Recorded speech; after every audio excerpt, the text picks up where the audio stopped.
the other screen. Well, I mean, I'm going to play this music instead. Play it. Let's hear it. As soon as it'll cue up and go.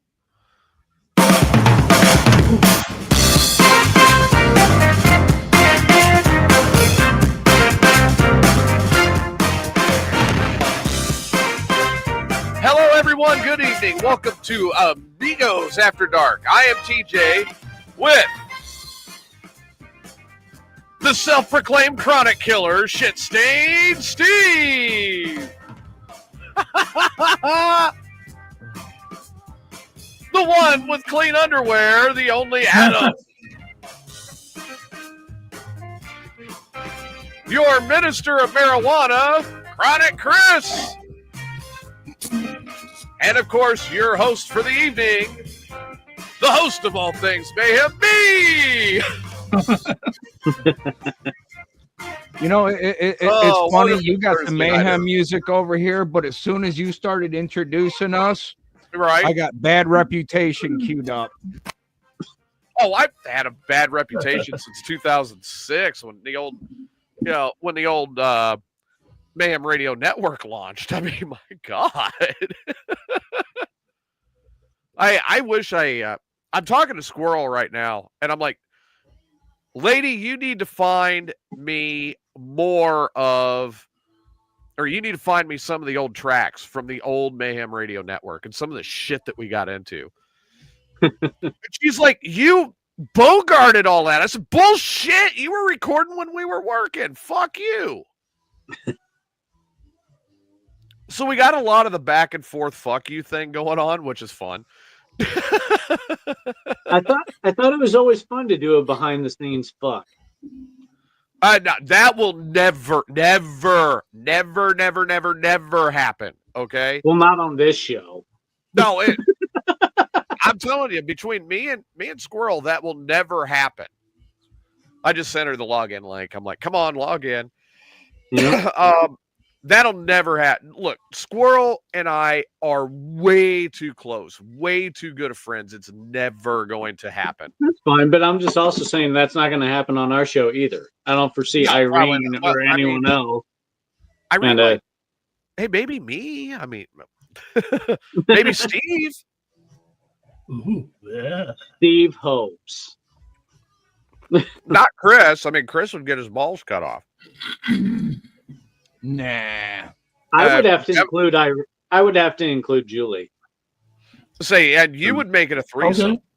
What's happening, Mikey? Say, Adam would make it a threesome. Chris would get his balls cut off. Steve may have a shot. Exactly. I might have a shot. There you go. I like that. Steve might have a shot. I'll tell you who does not have a shot. Speaking of people who do not have a shot, there's a guy on Morning Disaster who was a part of my old show. I'm not going to say his name, but oh my God. I was watching the tail end of Morning Disaster this morning. I caught about half the show. But when I logged in, it was Ray talking about Marvin and how much Marvin meant to him. And I mean, very heartfelt. Yeah. Okay. And he ended up talking about, we ended up all of us saying our favorite bits. Of course, mine of all time is still the Furby. Yeah. Yeah. I mean, the Furby is my favorite. Secretariat's a close second for me. Secretariat. But Furby takes it. The only reason I've got a little bit of a place in my heart for Secretariat is I was actually involved in that bit. Yeah. And the thing is with that one, I was just along for the ride. It was Marvin driving that one. But I had a lot of different prank phone calls that Marvin and I did. We had conversations that flipped me the hell out. But I mean, this guy was sitting there. Can I play it, Rick? Can I play it? Can I play it? Can I play it? Can I play it? Oh, let me play it, Rick. Can I play it? Can I play it? Can I play it? Can I play it? And Ray's like, no. I'm going to do it as a daily disaster. No. Can I play it? Can I play it? You want me to play it now? Can I play it? Can I play it? Can I play it? Can I play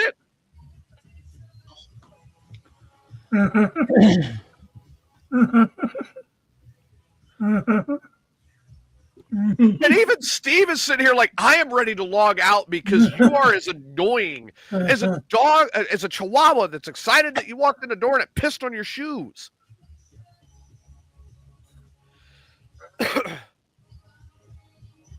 Yeah, you remember the little cartoon dog that used to bounce around? Hey, you want me? That's what he reminded me of today. A big bulldog and his mouth. Hey. Yeah. And then at the end of the subscriber show tonight, one of the listeners, he's like, hey, I sent all these new clips over. Can I play it? Can I play it? Can I play it, Ray? Can I play it? Can I play it? Can I play it? Again? Well, sometimes things happen. Yeah. Things that make you go, fuck. Yeah. Definitely.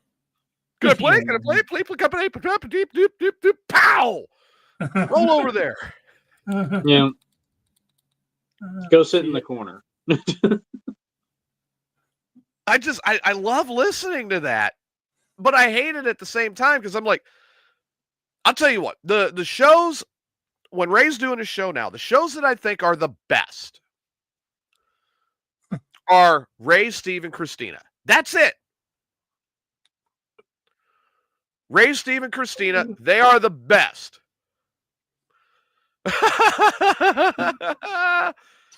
420 says, looks like Steve has seen tits for the first time in his life.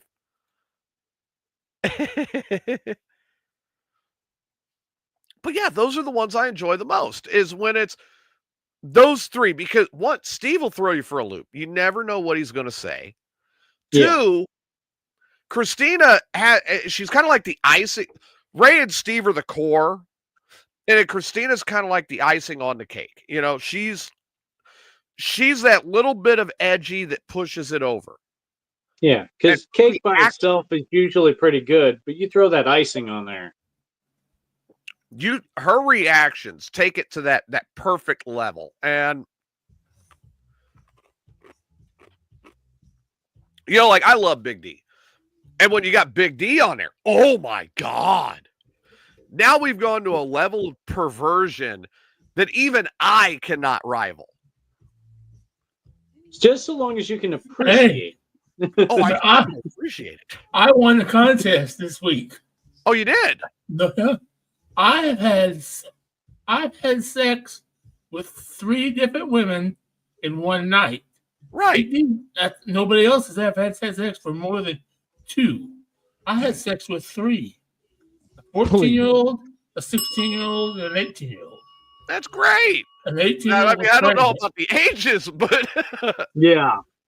I mean, 2 of those are statutory rape, Bubba.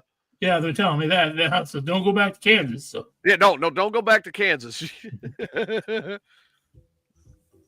Their district attorney might see you and go, oh, you're the one.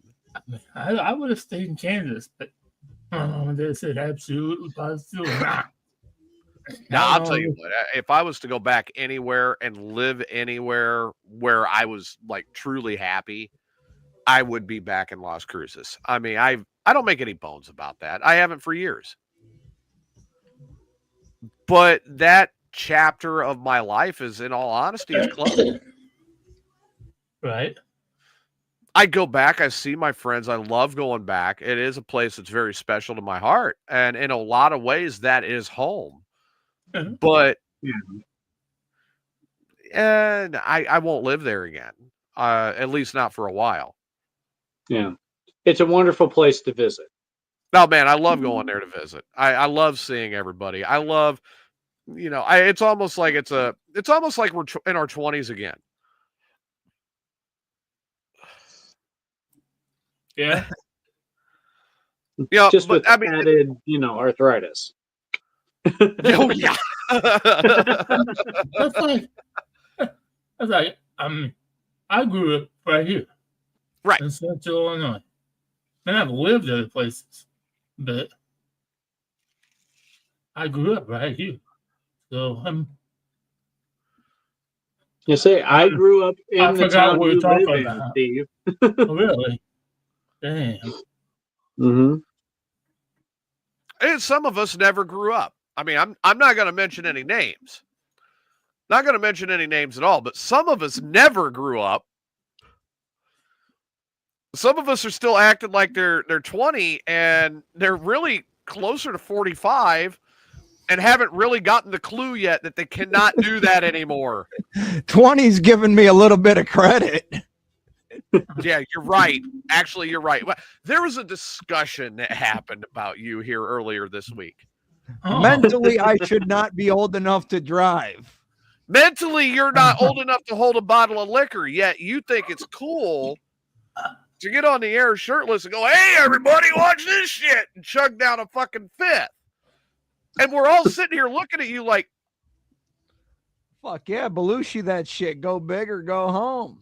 And all of the rest of us are sitting here going, aren't you old enough by now to realize that's not cool? It's actually stupid. I needed to prove a point. You needed to prove a point. What was the point? That you could be more retarded than anybody in the room? That I can still do it, and I can do it better than I did 20 years ago. Did we ask if you could still do that? I didn't want to know. Someone down here in Kentucky actually called me out, and they said, my drinking team can out-drink your drinking team. I said, bitch, my drinking team started in the 80s. You weren't even alive when my drinking team got started. And they said, oh, bet, you can't fucking down shit. Bet. So I grabbed a bottle of Crown, and you seen on air, on camera, that I opened the seal on that bottle of Crown and drank it. About 45 minutes later, I get a call from TJ, and we sat there bullshitting for about 20 minutes. We did. That was, Steve, that may be how you do it. Tell him he don't know how to drink during Smoker Mania and then hand him a bottle. Because I'll tell you what, at the end of that show, that fucker couldn't string 3 words together. But we still made it. I called just to make sure he didn't need to go to the hospital for alcohol poisoning because he was such a dipshit.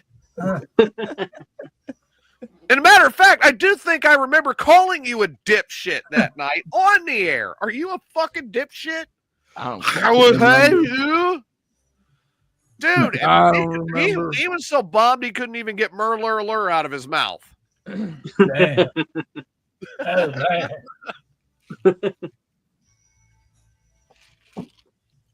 Now, I'll be the first one to admit, I drink when we're on the air. When I'm at home, I'll drink when we're on the air. But I'm not grabbing a fifth and pouring it down my throat like I'm John Belushi on Animal House. Fuck that. This shit ain't cheap. And TJ, I understand why you don't show that bottle. They're not sponsoring us yet. So you're not giving them any credit. Fuck no. If they want to sponsor us, I'm sure you'll be more than happy to show their bottle on air. Hey, you want to kick me? You want to kick me a fucking sponsorship? I will show every bottle I got. Each one of them's got to pay a sponsorship, though. Yeah. I can't show you every bottle I got because not every bottle came from the liquor store. Some of them came from the backwoods of West Virginia. I figured you couldn't show us every bottle you got because of that hoarded room that you live in. It's got to be buried somewhere. We can't find it. Oh, shit. I'll tell you what. TJ sits there and calls me a hoarder. But if you ever come to my house and ask me if I have something, if I have it, I will say yes, and I will tell you exactly where it is at. That's OCD hoarding. Yeah. That's obsessive compulsive hoarding. There we go. That's organized chaos is what that is. Well, I like my organized chaos. I mean, I was actually yelling at my mom about the same thing today, if that tells you anything. Oh. Because my mom and my dad now and the condition he's in, my parents are talking about moving to a ranch style home. Mm-hmm. Single story, get out of the split level that I was raised in. And be able to get in and out. Because my dad is going to be either walker or wheelchair for the most part getting around now. Yeah. And I'm like, okay, that's cool. But my mom is like, well, we've got to find this and this and this, and we've got to be in a home where we can take all of our stuff. I go, what? What do you mean you have to be in a place that's big enough for all of your stuff? Well, I'm not going to give this up, and I'm not going to give that up, and he's not going to give this up, and he's not going to give that up. And blah, blah, blah, blah, blah, blah.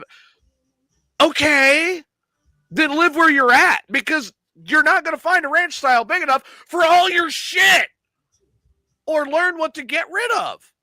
Yeah. But you know what? At the same time, I understand, because a lot of my stuff on my walls and on my shelves, every item is a memory. And I may not have pictures of the event. I may not have, recordings of the event, but I have this item that I got from this person at this event, and it's that memory. You know where I keep my memories? Right here. I can't always remember everything, but obviously. But it's nice to look up at my shelf and just look at it in my item and just, oh yeah, have that memory triggered. But my thing is, and it's like I told my mom, I said, I like living in my coach for a reason. And it's because when things do start to collect like that now, purge it. It's gone. There are certain things that I won't get rid of. Like the old cans, I'm not going to get rid of them. The antelope will not go away. That was a record winner for my grandpa in Wyoming. Okay. These are little, but that's like, little stuff. I'll have my external building here by the end of the year. Right. Where I'll be set up where I've got a little bit more space, but my main residence is inside the coach. And you want to call me a hoarder? I sold 2 guitars last week. Were you broke? No. I just wanted to pass a good couple of guitars on to some aspiring musicians. There you go. Did you sell them for more than you paid for them? Nope.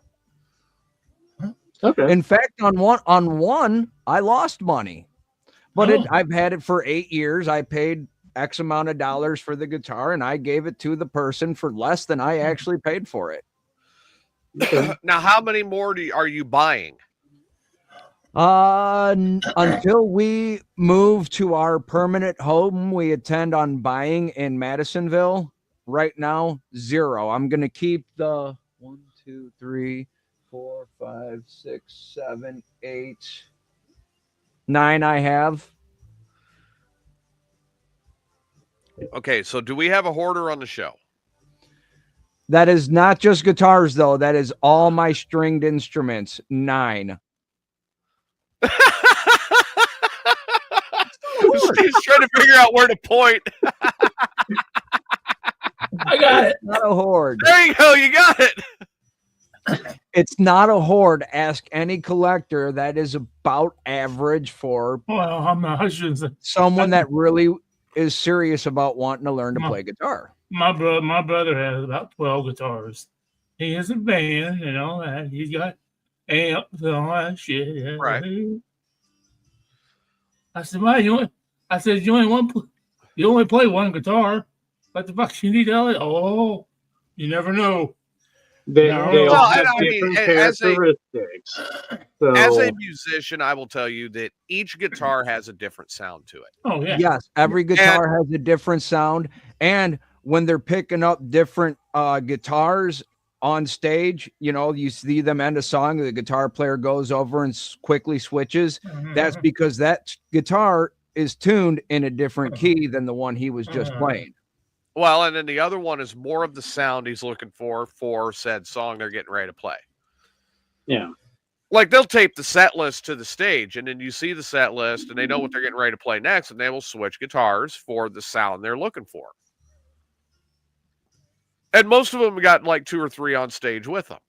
So I mean, in the musician side of things, yes, I get having different guitars or whatever, but when I look at Chris' stage, it's like he's got God knows what. I think he's got parts of a Mailman dating back to 1950 underneath his couch. No, I don't keep shit underneath my couches. Okay, 1945. But it's amazing how shit ends up there. I'm like you. I don't put things under my couches, but you know what? You got them two little furry fucking things. That's the motherfucker that puts the shit under my couch. She knocks it on the floor, and she starts fucking playing with it, and it ends up under the couch, and then she can't reach it. You sound like you're a little upset at Milk Dud today. Son of a bitch. What did Milk Dud do? Oh, I'll be prepared. She's going to have to make an appearance. Let's see her. She's overeating right now. I thought she was asleep. Steve, did Milk Dud lay on your bed and ask you to lick her? No, that's one place Milk Dud. She rarely gets on my bed. Like, I just had that whole bed piled full of clean clothes, and she'd rather fucking lay out here on this stinky-ass blanket. Feels like my ass. Now, Steve has been watching the game, but he said Notre Dame is losing, Corey. I am. No, it's 10-10 right now. Oh, they tie it up? Yeah. Third quarter with 1 minute to go in the third. So, come on, ouch. The Avs are up 4. Yet he wants my Longhorns to lose tomorrow. Now, TJ, me and you talked about a sporting event yesterday, but there's also one going on right now. My Avs were playing TJ's Blackhawks. No, last night. The other day. That's easy one there. And Blackhawks. And I bragged on my Avalanche and stuff like that. I love my Avalanche. And the Blackhawks have been doing not that great this year. Oh, Hawks have been terrible this year. I mean, let's not bullshit. But the Hawks played a good game and beat the Avalanche. Now, that being said, during that conversation, TJ said he hated the Wild. Oh, fuck the fucking Wild. Well, right now, the Avalanche are stomping the crap out of the Wild 4-1 in the third period. So I just thought I'd relay that. Yeah, fuck the Minnesota Wild. Yeah. Hey, TJ, Jeff Gordon's going to be the official starter at the Chili Bowl in Tulsa. That fucking son of a bitch. All right. He's going to be in the Chili Bowl. God, where's my rifle? In about 30 seconds here, can I get you all in on this little competition? I want to see if anyone can. I got a challenge for people. Uh-oh. Does it involve smoking weed? It does not. It involves identifying something being played in a song. Oh. It's a cowbell. It is not a cowbell. I'll tell you, it needs more cowbell. There's your problem. There's no cowbell. Yeah, needs more cowbell. Need more cowbell. Yeah. All right, ladies and gentlemen, there's Black Label Society, their take on Hokum Peril, Whiter Shade of Pale from way back in the day. Now, way back in the day? What do you mean way back in the day? That was from the late 60s. That's not way back in the day. That's way back in that's before any of our time. All you're doing is you're trying to prove how old we are. No, well, it's before our time. So, but it's great fucking music. I don't give a shit. It's not quite. Well, it's a little before Steve's time, but not much. Now, I really like obscure sounds and instruments being played in songs. And there's this song by Sting and Eric Clapton called "It's Probably Me." Without using YouTube and watching official videos and cheating, identify what is being played at this intro. I can't hear it.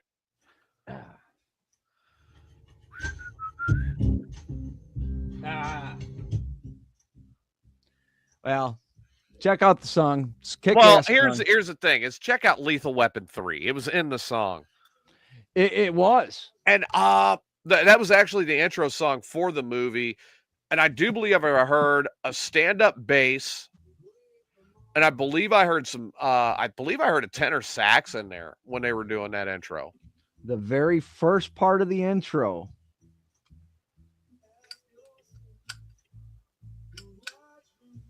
Just the Zippo. The Zippo, yep. He's got the Zippo playing in a funky rhythm, and it's really cool. But no, I actually do really like that song. That's out of the Lethal Weapon series and the soundtrack that they've had. That was probably one of my favorite songs. Fuck yeah, and I actually found that like by accident. It's one thing I love about YouTube. If I like an artist on YouTube, it leads me into other similar shit. Sitting around one day listening to Stevie Ray Vaughan, and then that song ended up in the playlist, and I'm, what the fuck? Had to listen to it a couple of times. And what's happening, Steve? What's happening? Steve, are they trying to break in? No. I know what it's not. It's not a panty raid on Steve. They're talking to what's his face. I thought Notre Dame was shutting down. No, Fighting Irish are still out there. Yeah. Man, they've had a hell of a season, though. I mean, this is the semifinals. Because I was watching a thing, Caitlin Clark talking about her freshman season in college, and when she went, the only people in the dorms were athletes. Oh yeah. Yeah, I bet it's she usually got how it fucked a goes. lot.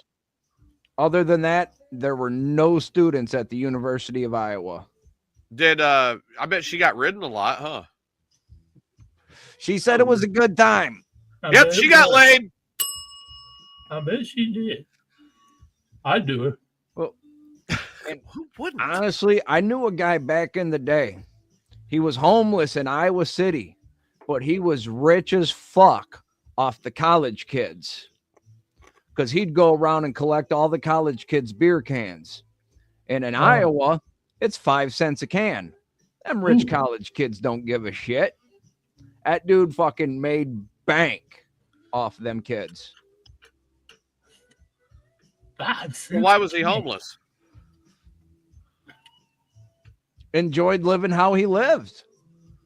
He said he didn't have to pay no fucking bills, didn't have to worry about shit. He had a place to go in the wintertime. Jail. No, he crashed with a buddy of his in the wintertime. Just come spring, summer, into the fall, he wanted to be outside. Huh. Yeah, no.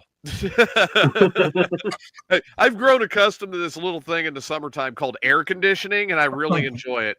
Yeah. Yeah. And there's this other little thing that I've got that I really enjoy too. It's called the interweb. Oh. Well, this was also 20 years ago. Oh. See, again, he's trying to say that we're old. I don't think myself as old. I'm seasoned. 20 years Well, ago, really- the fucking internet wasn't like it is today. The internet is for porn. The internet. But I thought TJ, I thought porn was banned in Texas. Oh, God. You know what? Speaking of, oh, God. So you guys remember back last summer when that ban first happened and I was talking about it? Riley was still here, right? Right. Oh, boy, I got an earful from his mother last night.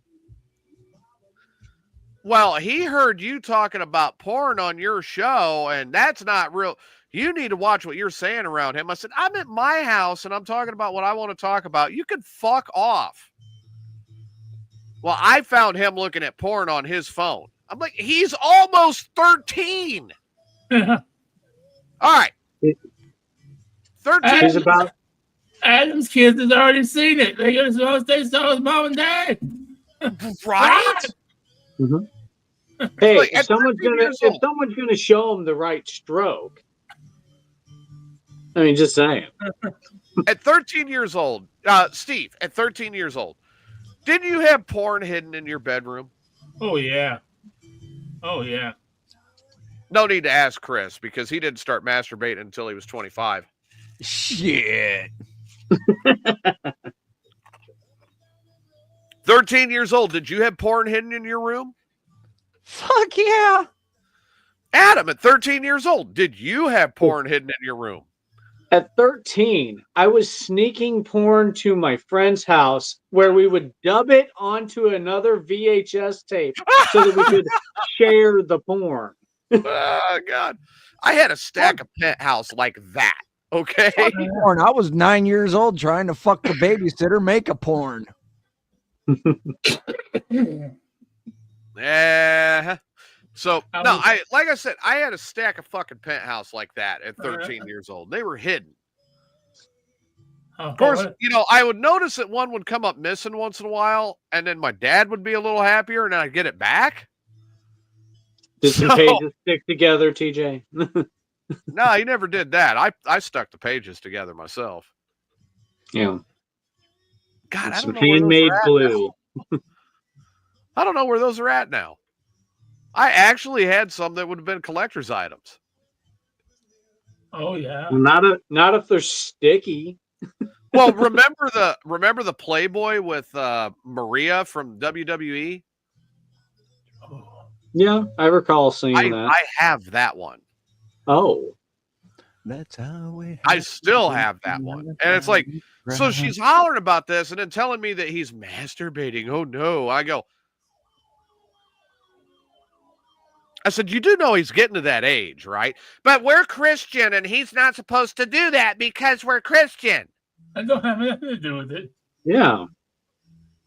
I go, hormones. I was like, do we really want to talk about this? Because I could go ahead and get into where we could talk about how you were double clicking the mouse all the time. Oh, I never did that. I said, oh, come on, Sarah, bullshit. You were cheating on me with 7 other guys. It's like, listen. Don't get me started with that religious shit now. Anyone would practice with their instrument before using it on stage. Exactly. You practice your guitar before you play it in front of an audience. And you practice your skin flute before you stick it into the... Mm-hmm. Exactly. Yep. Before you stick it in the drum set. There ain't... Well, I think if I remember right, my first masturbatorial experience was I got a condom from the bowling alley. And I wanted to learn how to put it on. And I put it on and it gave me a little tingly feeling. If you're 14 years old and you ain't rubbed one out as a boy, either you're a late bloomer or you just ain't figured it out. Well, I read it up. And I couldn't figure out that. Ooh, look, it's inside this rubber. What do I do with the rubber? And I think you see a little tip it was full of white stuff. What's that?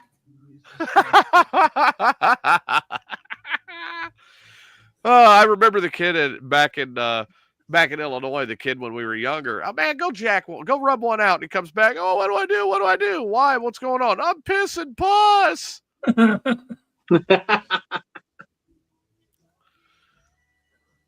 And he just looked like, oh shit. You aim it at the drain and let it go down.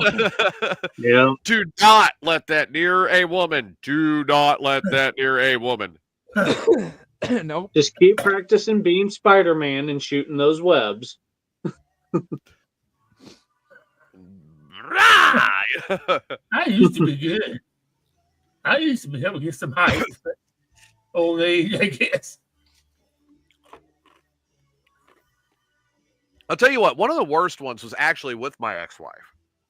It was before we were married. We were in our bedroom. We were doing our thing. Rage was staying with us at the time, and he was out on the couch. And we got done, and I put on my pants. I'm like, you want something to drink? And she goes, yeah. I said, I wanted something too. We had the TV in the bedroom turned on, and I was on my way out of Notre Dame 17, Penn State 10. Yeah. I just got the score update. So there you go, Steve. Yeah. TJ, Avalanche 6, Wild 1. Yeah, that's even better. They're going to come back. Still 8 minutes left. The Wild are not coming back from that. Mm-mm. That is a slaughter. Yeah. There's still 8 minutes. The Avalanche could hit 10 if they really wanted to. Use the same logic Give your that the balls to Wild Dr. could come back. Tucker. But no, seriously. So she and I just got done. I walk out of this was our apartment in Morton. And I walk out of our bedroom into the kitchen, and I went and made us a couple of drinks. And I'm getting ready to walk back into the bedroom, and I catch something out of the corner of my eye. And I'm going, no. To the guy running out of your house. I close my eyes, I shake my head, I lift my head back up, and I kind of look to the left because the bedroom's on the right of me. I look to the left, and there's Rage. Put that fucking hook shank away, dude. What the hell? Hey, you guys turned me on. It sounded so good. I did Why? that with my best friend too one time. I crashed on his couch, and him and his lady were going at it, man. Damn, he must be tearing her up. At that time, she come walking out of bed, and I was crashing on the couch. And the fuck are you doing here? I don't got no worse stuff. I was wanting to know if I could join in.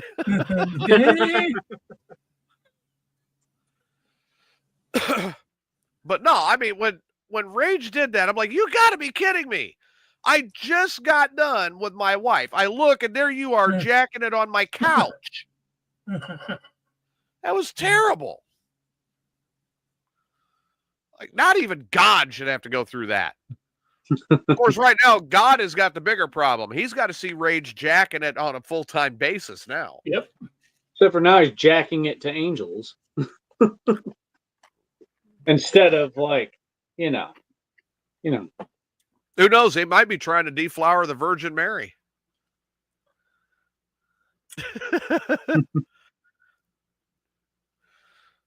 He might be up there trying to pull a Clinton. Yeah, the Virgin Mary isn't very virgin anymore.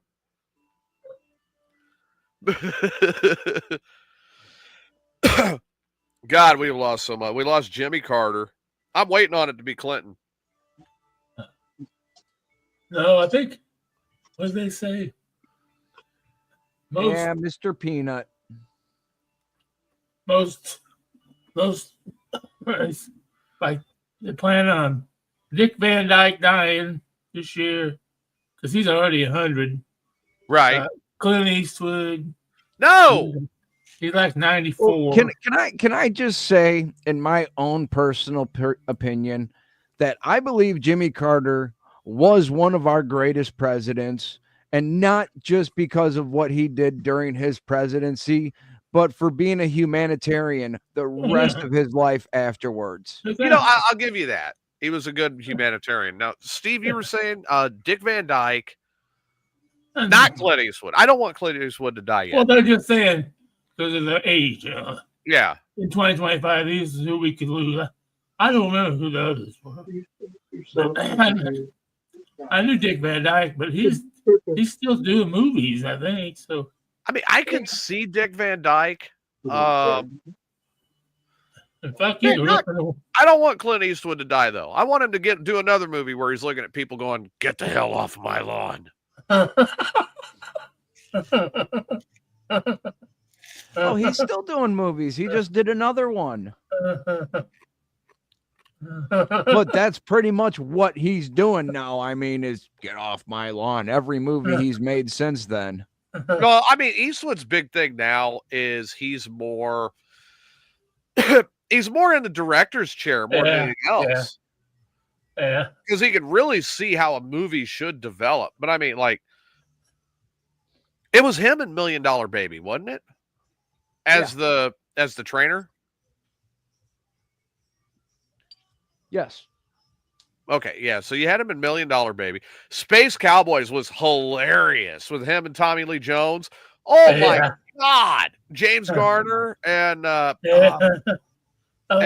Thomas Sutherland. Yes, Donald Sutherland. Oh my God.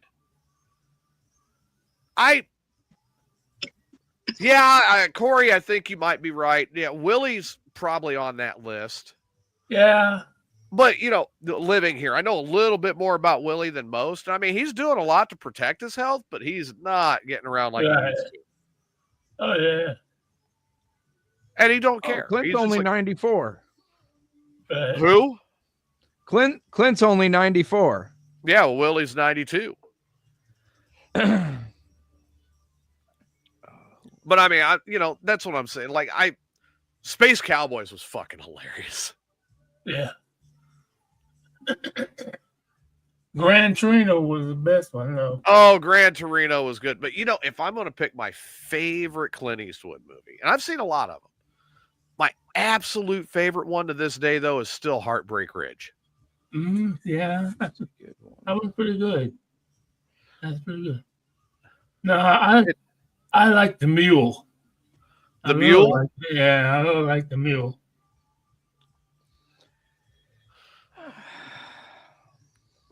Josie Wales was great. Of course. I gotta say, it's not one, not two, but three movies. and it's not the Any Which Way You Can, Any Which Way You Lose trilogy. It's Fistful of Dollars set. It's the Dollars trilogy. Yep. Fistful of Dollars, The Good, the Bad, and the Ugly, and a few dollars more. Although the Saving Sister Sarah was pretty good. He was Any Which Way You Can, right? Yeah. Yeah. Any Which Way You Can, Every Which Way But Loose. Trouble with the Curve was good. Yeah, I'll go with Corey on that one. That was a good one. Another one of my favorites, it's really underrated. A lot of people don't really bring it up in conversation, but it was a great movie, was Unforgiven. Yeah. Yeah. They really put that together in such a way. I mean, Eastwood came out, you watch the whole movie and you're like, man, he quit drinking. He's a real Christian guy. And then he starts tipping that bottle back and he turns into a son of a bitch at the end, all because they killed his friend. Yeah. And I did read an article on him a while back that someone drove him or someone met him and they said he was a real dick on the way to shooting the film or shooting the scene, whatever he was doing.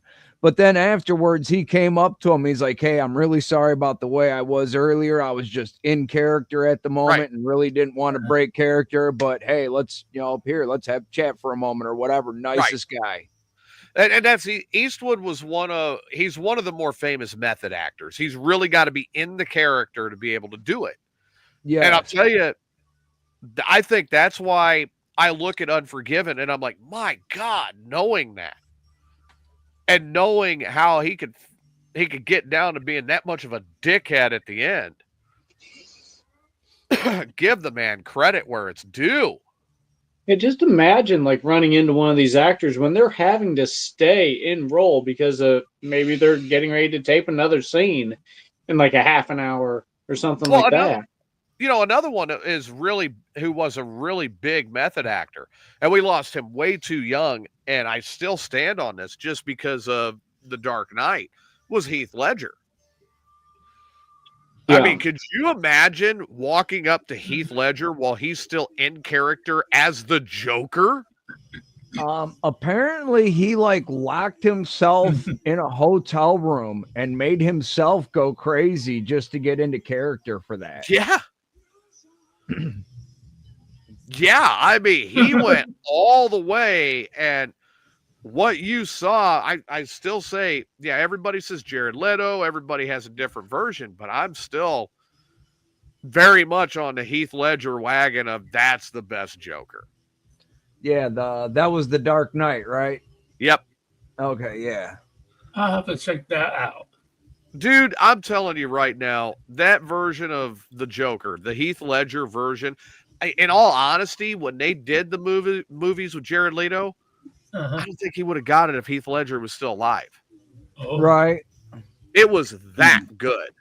But you know what, dude? That movie, the Joker, that tripped me out for a minute because I really wanted him to be Bruce Wayne's brother. That would have been great. That would have been great. Yeah. But no, you know what I'm saying is it's just like, man, I'm telling you. When I look at that and I think about it, I'm like, that was the Joker, the Heath Ledger version. Right. Just to this, I mean, I love the movie, and to this day, it's hard for me to watch the movie. It flips me out because of how intense he was as the Joker. Ooh. And I read a behind the scenes thing, that part where he's walking away from the hospital and he pushes the button and it's like, what the fuck? And he like smashes it and shit. Yeah. That actually happened. It actually malfunctioned like that. And they just left it in the movie. Yeah, I mean, the way that him hanging out the window of the car, he was fucking nuts.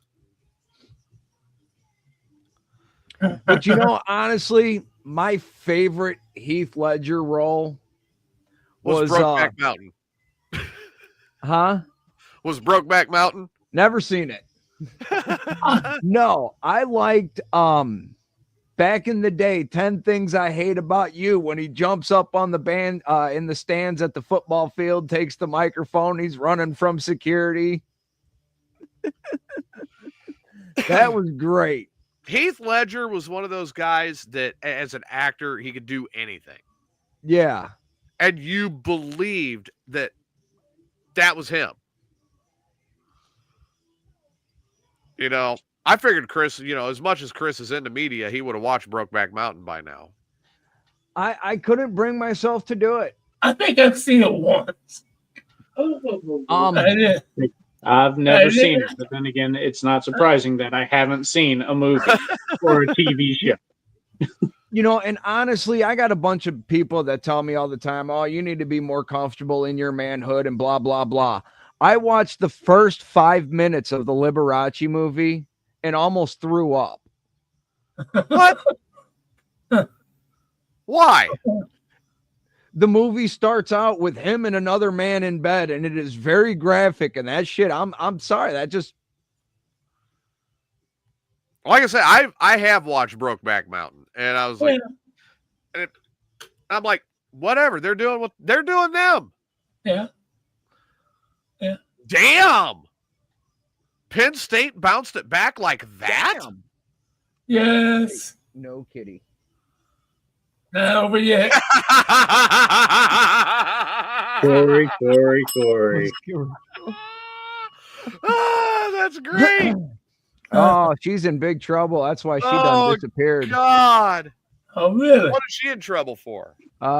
She got involved in a Bitcoin thing. Uh-oh. Yeah. Haktua cryptocurrency. Oh, God. Mm-hmm. Yeah, a lot of people mad at her. So people were spitting on their crypto. Yeah. No, people were buying into her crypto, and then all of a sudden it just disappeared. And I guess these two brothers were involved that are known like crypto scammers. Oh, shit. Damn. Son of a bitch. I noticed I haven't heard much from her. And she's pretty much a has-been now anyhow. That's all. We're past that. Good thing, that's kind of dumb. Although I know they still do it on TikTok. Oh, shit. But I guess they voted to shut down TikTok. Yeah, they've been talking about that. What the hell is that all about? I guess what did they say? The 20th or 19th, Congress passed the ban of TikTok. But he thinks they're all.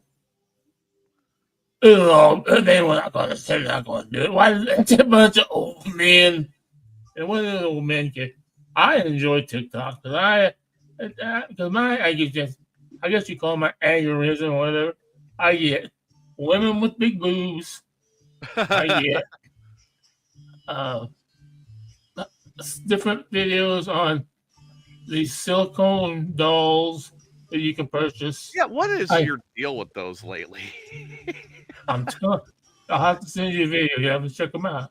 I don't know if I want to see a video. Yeah.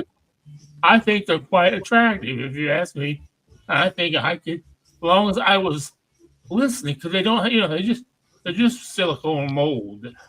It's not, but they have the actual holes, and the mouth works, and the tongue works, and all that. I think you have to make the head go back and forth, but I see what you make their mouth open and the tongue come out. They don't show them naked. They always have clothes on. But one of them, she had some body. They were 44 Fs. So this is for age. So are you guys ready for something kind of funny out of? You guys ready for something kind of funny out of Florida? Oh yeah. Oh, we're always ready for something funny out of I Florida. have my own set of Fs in my bed right now. So I don't need a silicone pair. All right. Just saying. Do you guys remember disgraced former Representative Matt Getz I believe so. out of Florida? Yeah. What happened this time? Well, evidently he's decided that now that he's disgraced and lived up to the I'm a Florida man title, he's going to go ahead and take a run at the governor's mansion for the Sunshine State. Good. He's competing against DeSantis. Yeah, in an interview he gave the Tampa Bay Times on Tuesday, Getz stated that he's starting to think about running for governor next year against Ron DeSantis because DeSantis is now term limited. He's got to get out. Oh. DeSantis is a kick-ass governor. Getz seemed undeterred by the notion that his long record of controversies, including the House Ethics Committee report released last month that found evidence that he regularly paid for sex, including once with a minor, bought and used drugs, that he doesn't think that that's going to stop him from getting into the governor's mansion in Florida. Doesn't that actually gain him credit as Florida man? I think it does. Well, that the mayor of Detroit that got busted smoking crack, he won a re-election. Yeah. Hmm? Trump's been convicted of like 34 felonies or something. He's going to the White House. Yeah. He can't even vote for his fucking self. Right. Well, dude, there's enough. I mean, it's almost a requirement to be a politician to at least have a fucking good misdemeanor. Oh God. So no, he actually said to the Tampa Bay Times, "Those are all lies that have been told about me for years. Those things were actually done by a guy named Shit-Stained Steve." Yeah, right. Let's just Those say we messages were fucked up brought and to you played today number by one. God, if it had said that, I would have been. No, he said they've never affected his ability to win elections. Exactly. They haven't affected it. Yeah, why would it affect? That's what I'm saying. Look, Yeah. an election is a fucking popularity contest these days. Oh, yeah. Yeah. Pretty much. Stephen Specht, the Democrat who ran against Getz for Congress in 2016, said in a 2019 profile that Getz is a Nepo baby who would be an assistant manager at Walmart if it wasn't for his father. Oh. Getz is the third-generation politician. His grandfather, Jerry Getz, was the mayor of a small town in North Dakota and a state legislator that died in 1964. Matt's father, Don Getz, has been a prominent figure in Panhandle politics since winning his first election in Okaloosa County School Board in 1994. Wow.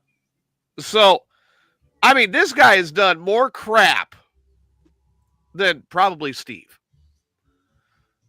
Oh, yeah. And somehow, they're considering him for a run for the governor's mansion.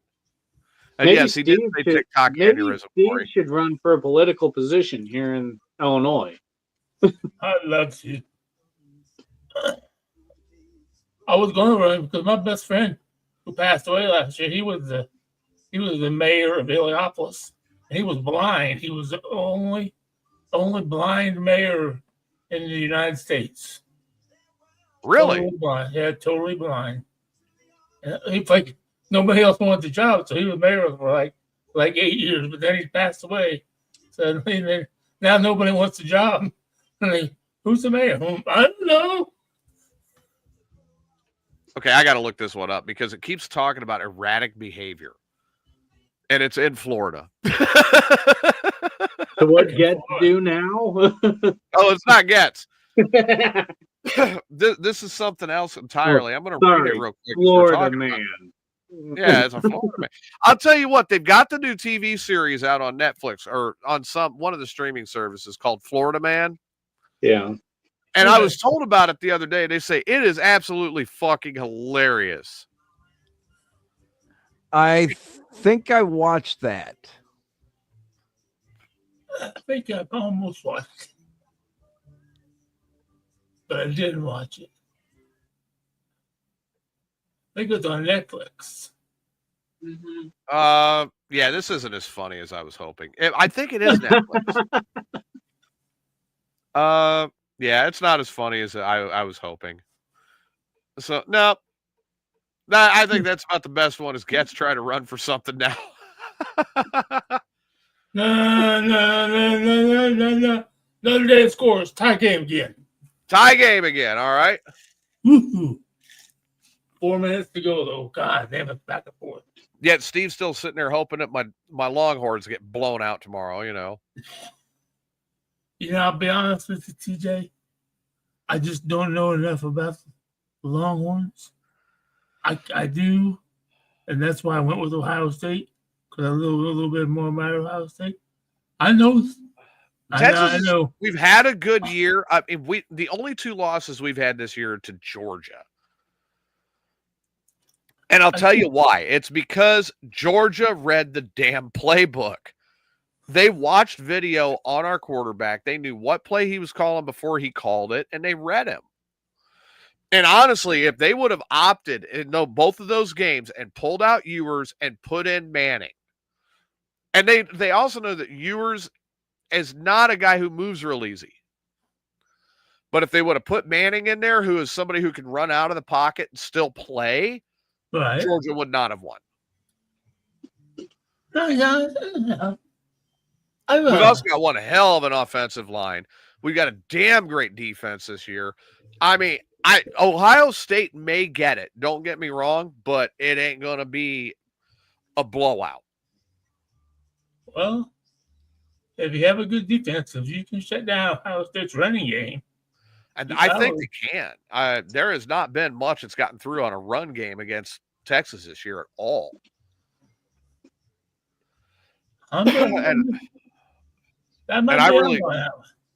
I really do think that the Texas defense could shut down the Ohio State run game. Well, I can tell you right now, if Notre Dame goes, I'm afraid whoever's going to play them is going to beat them because they're struggling right here with Penn State. So I don't. Well, I would love for Texas to win it, and then it'd be Texas Notre Dame. That's actually the one I want to see is Texas Notre Dame. Then I would have to take Texas, unfortunately. But I mean, Ohio State has been good, but they haven't been consistent. Right? Yeah. Where Texas this year has been very consistent. And they're really good at fourth quarter clutch. What was that, Mike? You were saying it was going to be a close game for Notre Dame, Penn State, or the Texas Ohio State game tomorrow? But I mean, the game I really want to see is Texas and Notre Dame. I think that would be a great way to cap the season off, especially if Texas wins. Because I'll tell you what, that's the day I am calling into work because it's party in Austin. Texas wins that one. I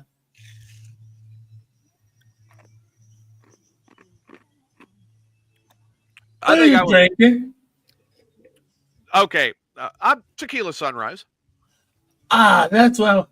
I want to try one of those sometime. Oh, next time I'm up, I'll make you one.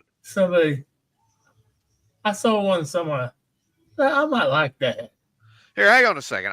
I've got to go pour another one. So Mike's I'm saying not- Texas is going to lose. It's going to be Ohio State, and they're going to lose in the second half.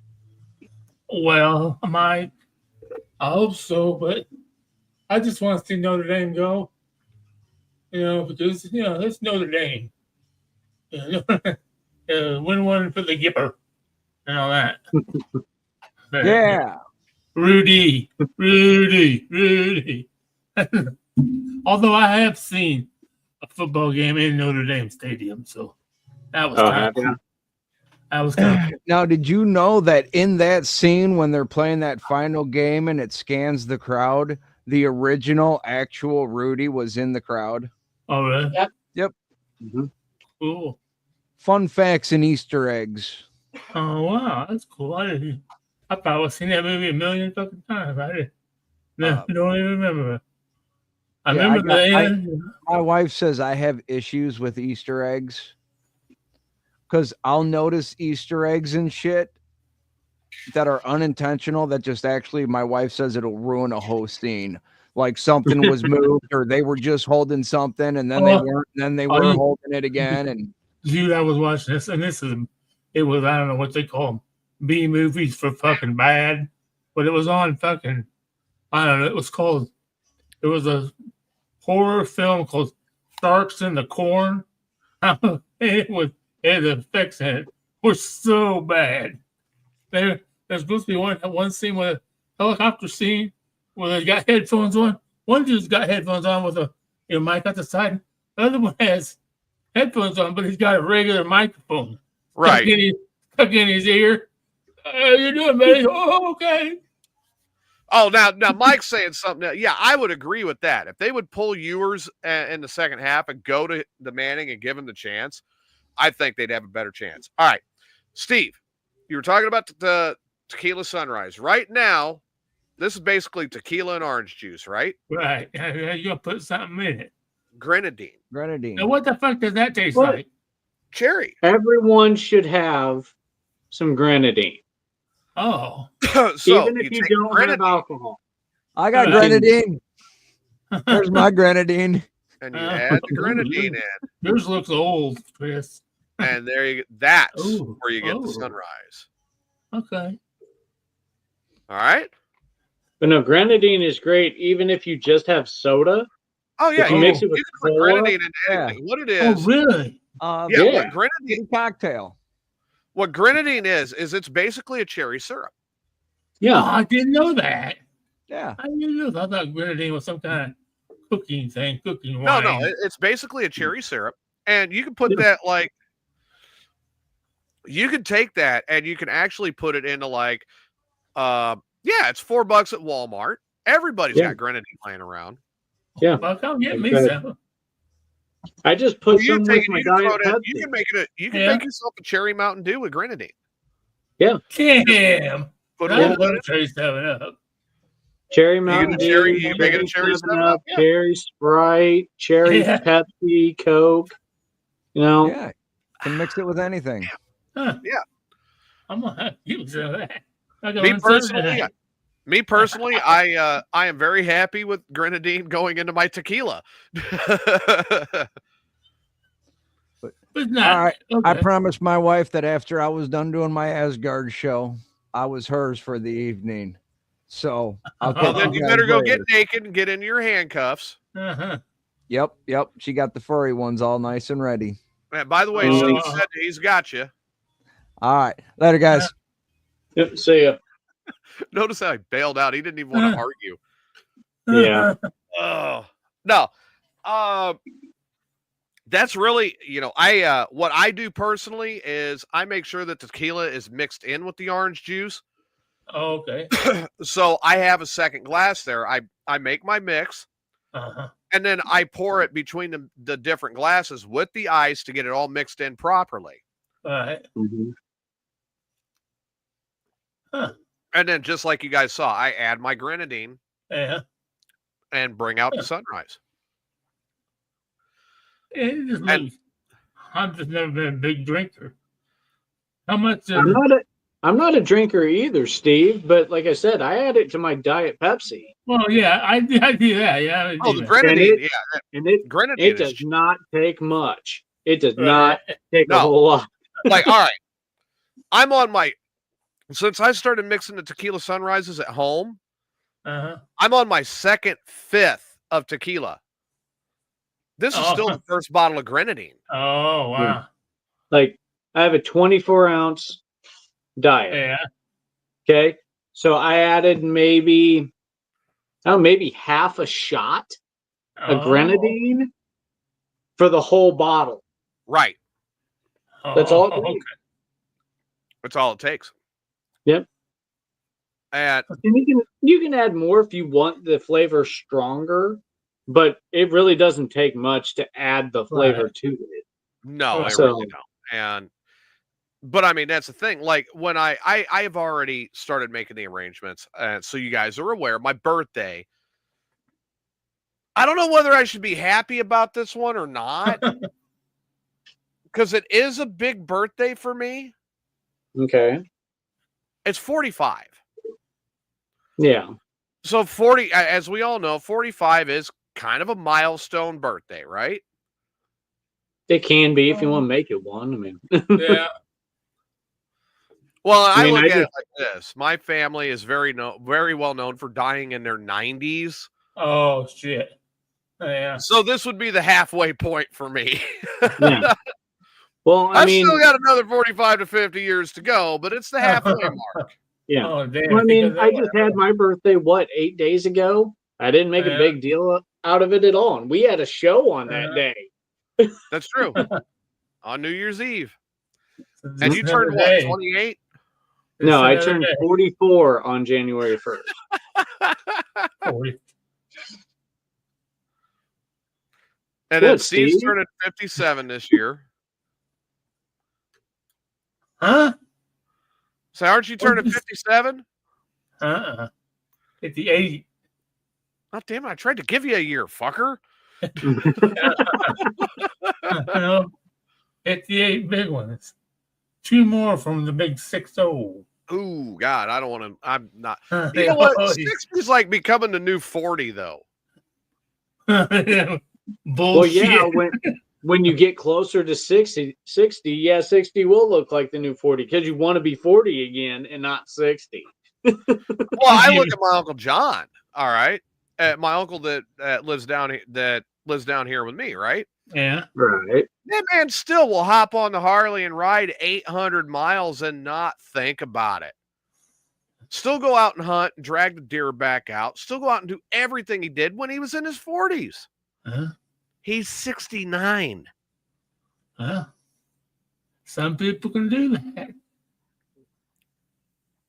I'd give my left nut to be able to do what I could do when I was 40. I mean, that man can, and you know, I'm in my 40s, but there's still a lot of things that I still do like I'm in my 20s. Now, there are times where I'm like, no. Yeah, TJ, I just sent you some Happened, Chris? breaking news over Messenger if you want to Lord. discuss it. This could be good. Let me see. What the fuck? I love those. Uh-huh. Hey! Ole! This ought to be good. Yep. Japanese man, 51 years old. Well, he wound up in the hospital for a very different reason. Uh-oh. After arriving in the hospital, you know, he informed that he was impaled by a metal pipe. The problem was that metal pipe was part of a folding chair that when it crumbled, that rigid pipe penetrated his anus. He was in critical condition after bleeding on his bathroom floor after being impaled in the buttocks. Actually, more like penetrated by a folding chair. There are some people who think that's a good time to be had. They actually had to cut into his abdomen to better access the damage and repair it. And additionally, they did find a collection of blood known as a hematoma that had not grown larger, suggesting that the bleeding was controlled. It did barely avoid, or it narrowly avoided doing any type of major damage, and he is currently resting at home or resting in the hospital and recovering from being penetrated by a folding chair. Okay, my first question: Why was he sitting in a lawn chair in the bathroom? Maybe his toilet seat was cold. I don't know. Isn't it typical that the folding chair should fold and not the guy? Yeah, I know, right? Good Lord. Are you talking about like one of them metal folding chairs? It might. Yeah, I think it was. Oh, like one of those. I think it was one of those old school folding chairs. Yeah, like the ones that you sit on for an hour and you're like, "Fuck you." Let's start to bend. I'm like, I gotta get up. I'm gonna get up. Otherwise, I'm gonna be flat on the floor. I can feel it scooting. So I gotta know this. I'm trying to figure this out. I gotta know. Anybody who has worked with or for the United States Postal Service, it's in our chat room. Please give me an answer. Why is the USPS so fucked up? But they get paid to be that fucked up, don't they? They're not That's about being the scary completely. part. They're not being paid to be completely efficient.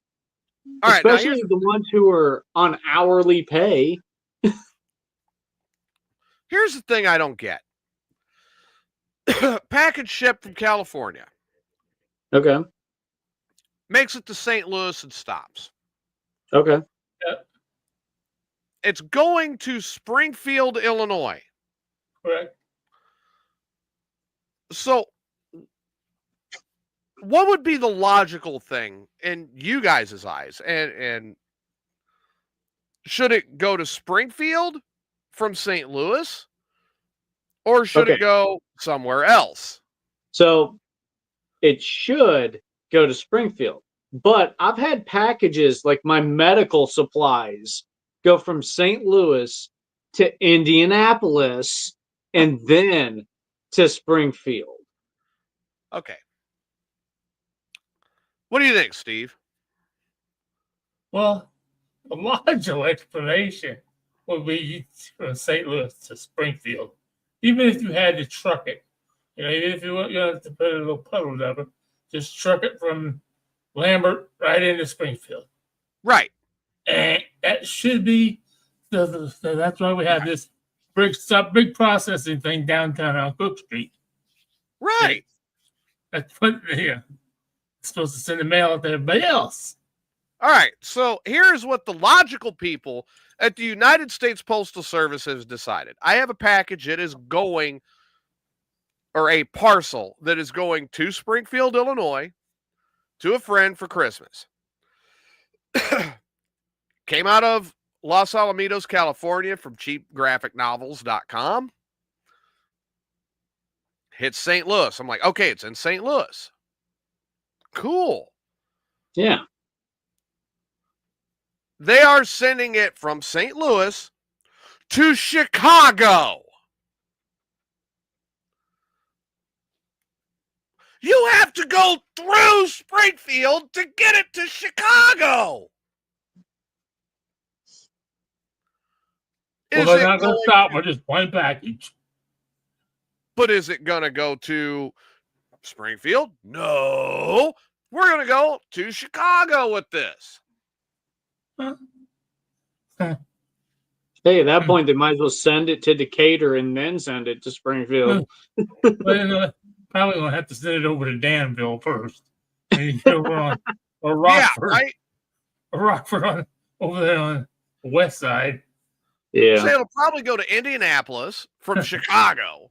Exactly. Yeah. You And then could- from Indianapolis to Champaign, then maybe to Peoria, and then it'll come back down to Springfield, where it was already there today. They went through once already. Yep. And I'm going, what the hell? The driver got too close to Springfield, locked his doors, and kept on rolling.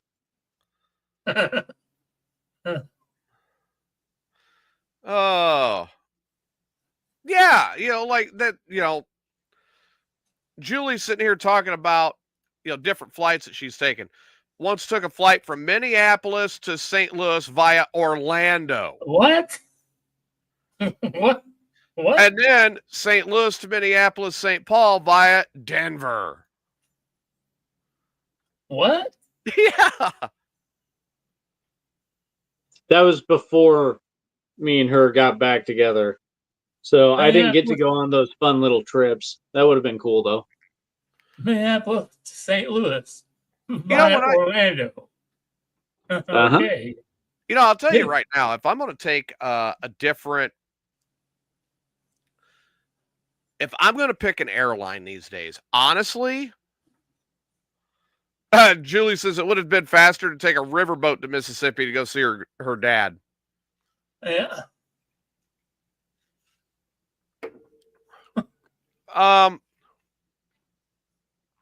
Southwest Airlines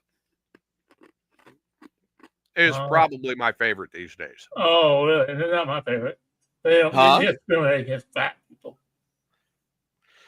I flew with them on their birthday one year, and I was on my way from New Mexico to Illinois to go see family. Okay. And when they have their birthday flights, when it's their anniversary of being in business, Oh. drink service is 100% free. Ooh.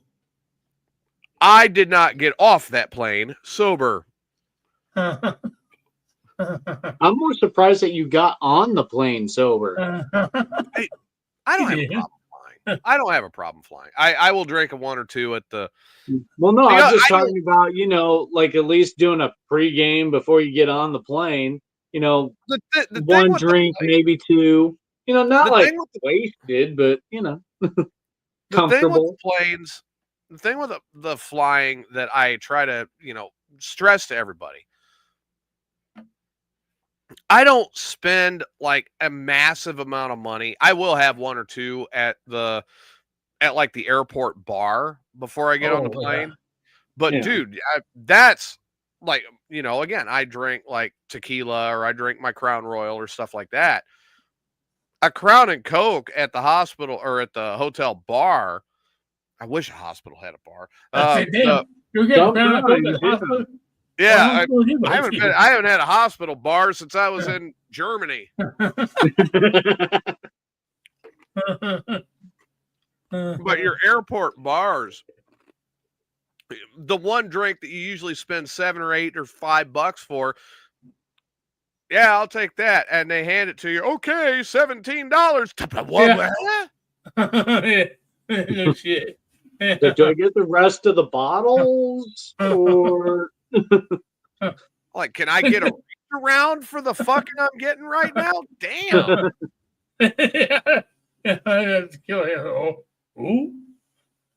And Okay. you know what? That was El Paso, Texas. God, I don't even want to think about what it cost at the one in Indianapolis. Oof.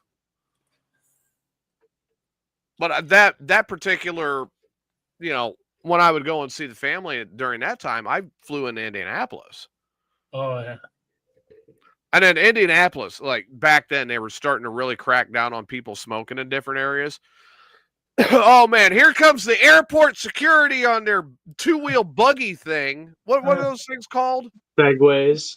Yeah, the Segway. Put out the cigarette! Say, chill out. You, buddy. Chill out, Paul Blart.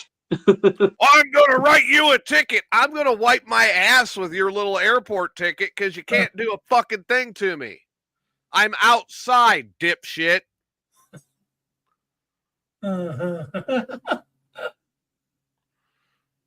Outside. I thought that I just saw. Oh no, I'm dealing with that too. Like the VA here. I was over at the VA a couple weeks ago. I got out of the car, and I'm not even thinking about it. I had a cigarette in my hand. I'm walking in the building. I'm outside. All right. This is a no smoking campus. You need to put that out, or I'm going to write you a ticket. Again, you are not true law enforcement. I'm going to wipe my ass with your ticket. You can't ban me.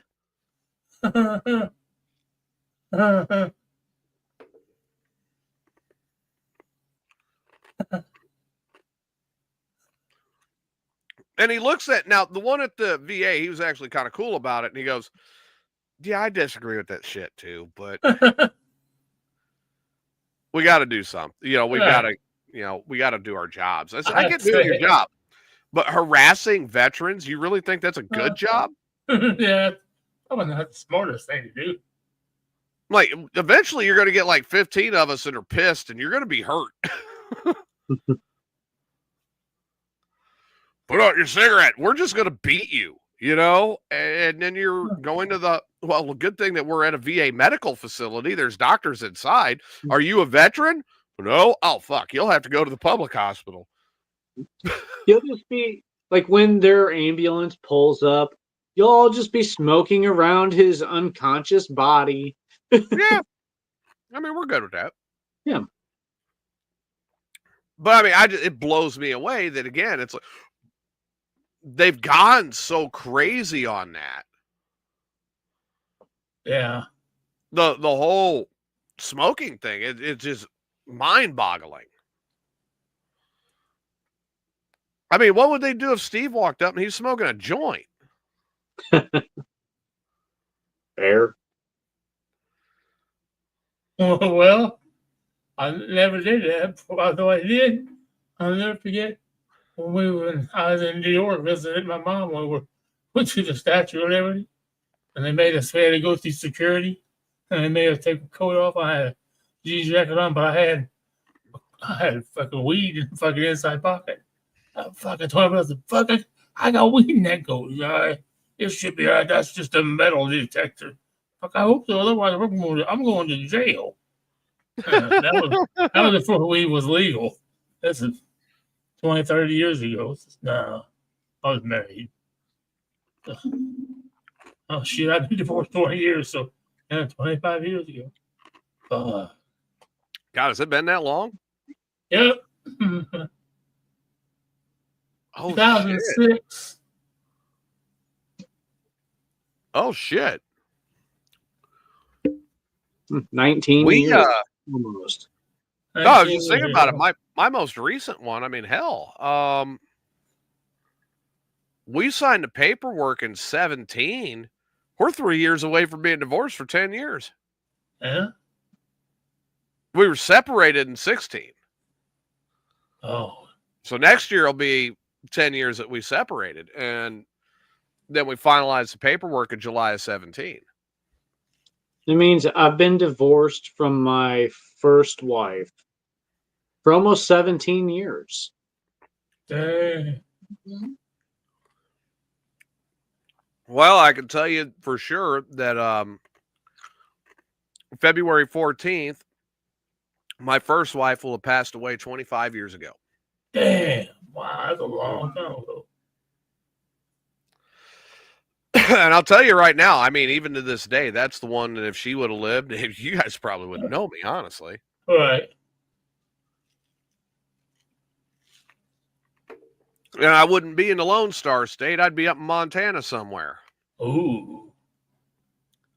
Because we were getting ready to, we had an offer and we were waiting on final word to close the deal on a 400-acre ranch in Montana.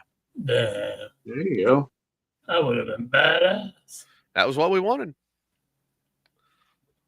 Both of us live up there, and I hadn't decided what I wanted to go to college for yet, but I did decide that I wanted to go to college. And, she wanted to continue working with, she wanted to work the ranch, which both of us would have worked the ranch. We wanted to do cattle. Not like do cattle, like the perverted way, but We wanted to raise and slaughter cows, you know. Yeah. Steak is a delicious thing. Absolutely. Now, granted, after having steak here, I really think we should have been looking at Texas to raise beef. Oh yeah. Yeah. Oh yeah. And I would say, I think I know somebody that's had some Texas beef that would agree with that sentiment. Oh yeah. Yeah. Dude, are you orgasming at the thought? That was good. That was good senses. That was some good piece of meat. That was the ribeyes. That was a select cut ribeye. TJ, you got Steve hooked to that hot Texas meat. Yes, I did. Now, you did grill at least one of those, right? Yeah, yeah. Okay. Yeah, the first one I did, I wouldn't say, I shouldn't say I fucked that. Fucking A, Notre Dame just won. 27, I'll be damned, 24. really? Last second field goals. Damn. Yeah. Very good. I don't know, I enjoy a good nail biter when it comes to games. That's really good. Well, You know, 7 a real seconds back and forth type of Yeah. deal. There's 7 seconds left in the 3-point game. So chances are it's not going to happen. Oh, it could. Don't get me wrong. Now, wouldn't it piss you off if they got a field goal return that turned into a touchdown? It would piss me off if it was, if it was a kickoff return. Kickoff return that turned into a touchdown, like so 80-yard run. Or even if it was an 80-yard run, to get him within field goal, I'd be so fucked up that dog. Oh, you son of a bitches. 6 seconds. Bob, I don't know if they noticed this. I noticed just a minute ago when I looked up there. Notre Dame ran a play and they didn't move the clock. Really? Yeah. It's set 23 seconds. And Notre Dame ran 2 plays in 23 seconds. I noticed it, but I don't know if they did. I don't think because there's still 6 seconds left. Like I said, you never know. Penn State might get a kickoff return that runs it all the way in. I swear to God, he did. I swear to God. You better not. If they do, I'm going to be like, all right, show's over before I get my head ripped off. No, if he does, you better go buy a lottery ticket. That's damn sure. Oh, he kicked it deep, too. Nope, no return. Ooh, well, it could throw a bomb right here, man. There's still 8 seconds left, so. No return, huh? Nope. Yeah, they're not going to. The Penn State offense is not going to take the Notre Dame defense right now. So that's a defensive game. I mean, they call it 27-24. Not a real high scoring game. First quarter was 10-3. So. Yeah, I mean, you know, it's been. I'll tell you what, this college football season this year has been better than a lot of years in the past, honestly. Well, you know why? Want to know why? Because they didn't have to hear about fucking Alabama. I'm so glad I didn't have to hear it. It's like hearing about fucking Kansas City. Yeah. I didn't have to hear about fucking Alabama. That was fucking Jeff Gordon. God damn. That motherfucker. Everywhere I look, it's like Jeff Gordon that. Oh, did your bowling out? Did your bowling ball showed up that I got from Fat 420 to send you? you sent me a bowling ball? No, you showed it. Fat 420 bought a Jeff Gordon bowling ball or something. What? I thought it was a Jeff Gordon Christmas ornament. Is that what it was? I would have lit that on fire. I don't know. Jeff Gordon Christmas, I'll light that on fucking fire and I'll do a TikTok video. Round like a bowling ball. I thought it was a fucking bowling ball. Sometimes my eyes don't work real well. I'll be honest, I haven't been up to check my mail in about a week, so. I gotta check my mail too. Because everything I've got goes to a P.O. box. Oh yeah. Yeah. Fuck that fucking Jeff Gordon, son of a bitch. He can go lick a dead man's ass crack. Is he gonna lick that Tokyo guy's freshly ripped a-hole from his apparently bad folding chair? I'm fine with that. As far as I'm concerned, Jeff Gordon can suck the sweat off of a dead man's balls. Damn. Damn. That's harsh.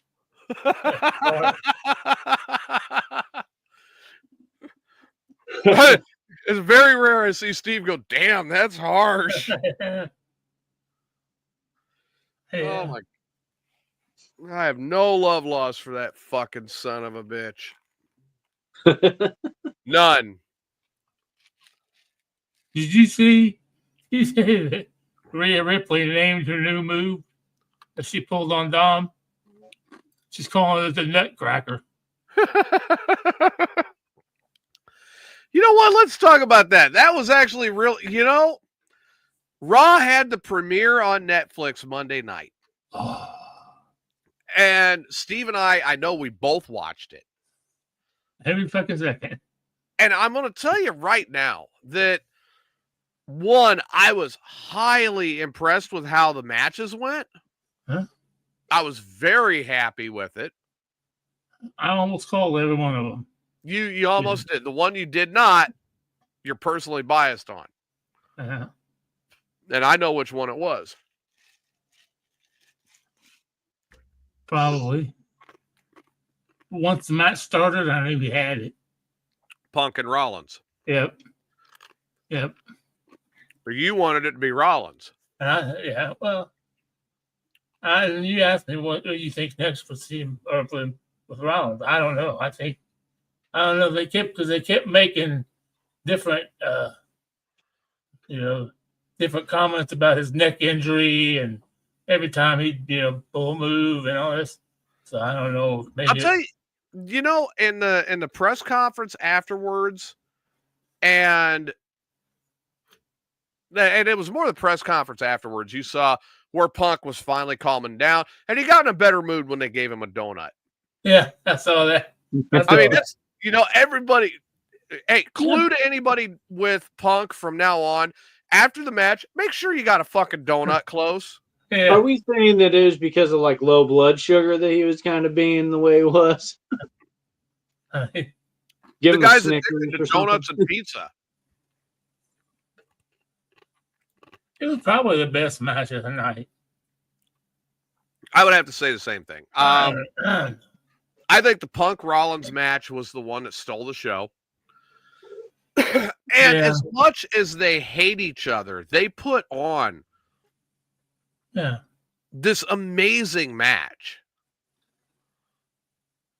that you kind of had a feeling it was going to go Punk's way, but it was back and forth throughout the whole match. And you could, like, back in the old days, we used to be able to sit there and watch a match like that. And you could say, all right, okay, Austin comes out strong, but now Rock got over on him. And now Rock's running it for back when Rock was a heel, Rock ran it for 2/3 of the match. And then Austin got his second win. And then Austin stuns him 1, 2, 3, Austin wins. You used to be able to call shit. Yeah. Because it was like, all right, the winner of the match is going to get the upfront start. Then it's going to be middle, going to be the other one. Then at the end, it's going to be the one who's supposed to win.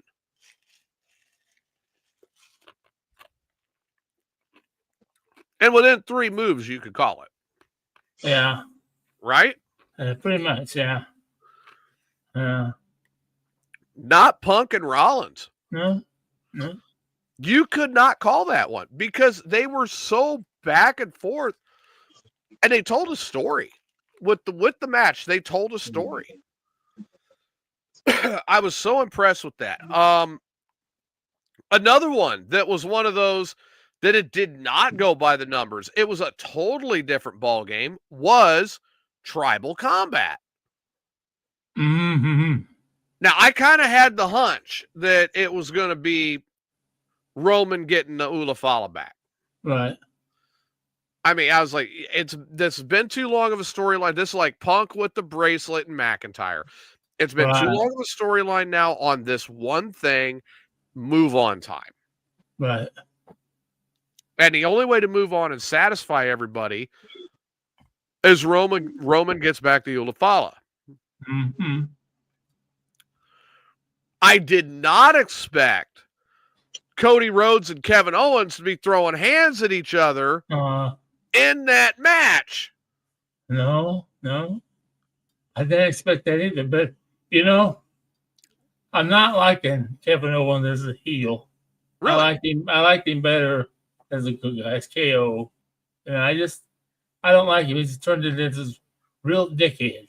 I know it's isn't that kind of what a heel needs to do, though? Yeah. But I mean, you're supposed to hate the heel, right?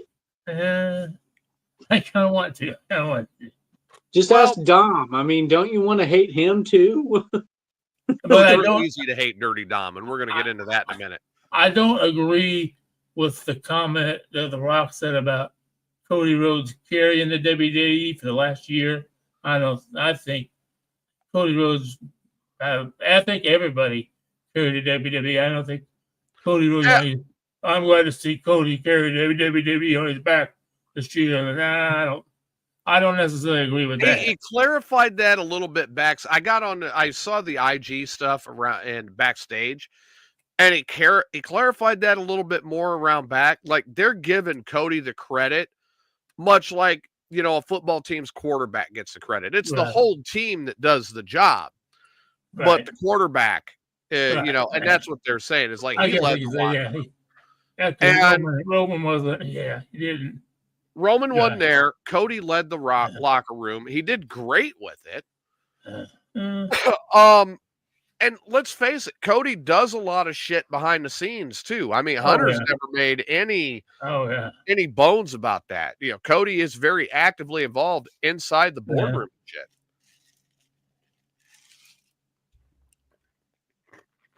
So no, me personally, I don't take any issue with what he said. It is, and let's go with it, the other side of that. It's his opinion. He's entitled to it. Right, that's true. I think that they ended it very satisfying with Roman and Solo. But even though it's ended, I don't think it's ended. I think there's more. Yeah, I think there's more. Because the questions that need to be answered now. What happens to Solo? Exactly. What happens to the Tongans? Uh-huh. And what happens to that fucking psycho Jacob Fatu? Exactly. Okay, so what do you guys think should happen to Solo? Because this is like a big betrayal. Becoming the new tribal chief and everything like that. That was the story there, is like he really betrayed Roman and took his opportunity. Now, I don't think Roman denies that it was smart. He had the opportunity and he took it, but the one thing he did do that he shouldn't have done, he stole something that he never earned. Right.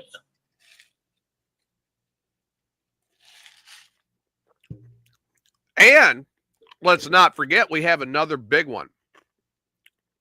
Keep in mind, now, this day and age with WWE, nowadays, everything counts. Yeah.